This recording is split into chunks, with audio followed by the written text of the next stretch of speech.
യുഎഇയിലെ മഴക്കെടുതി മൂലം കേരളത്തിൽ നിന്നുള്ള വിമാന സർവീസുകൾ അനിശ്ചിതത്വത്തിൽ. ദുബൈയിലേക്ക് പോയ എയർ ഇന്ത്യ വിമാനം കരിപ്പൂർ വിമാനത്താവളത്തിൽ തിരിച്ചെത്തി. നെടുമ്പാശ്ശേരിയിൽ നിന്നുള്ള വിമാനങ്ങൾ റദ്ദാക്കിയതിൽ യാത്രക്കാർ പ്രതിഷേധിച്ചു.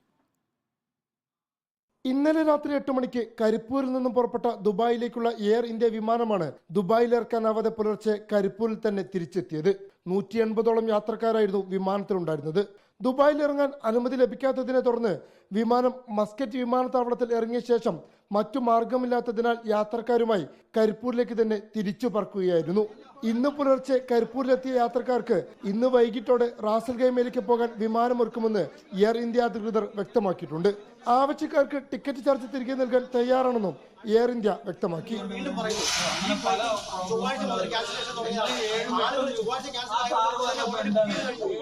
ദുബായിലേക്കുള്ള ഫ്ലൈറ്റുകൾ റദ്ദാക്കിയതോടെയാണ് നെടുമ്പാശ്ശേരി വിമാനത്താവളത്തിലും യാത്രക്കാർ പ്രതിഷേധിച്ചത്.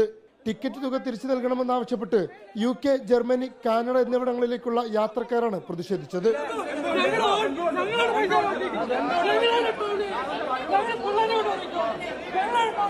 കൊച്ചി ബ്യൂറോയ്ക്കൊപ്പം റിപ്പോർട്ടർ മലപ്പുറം.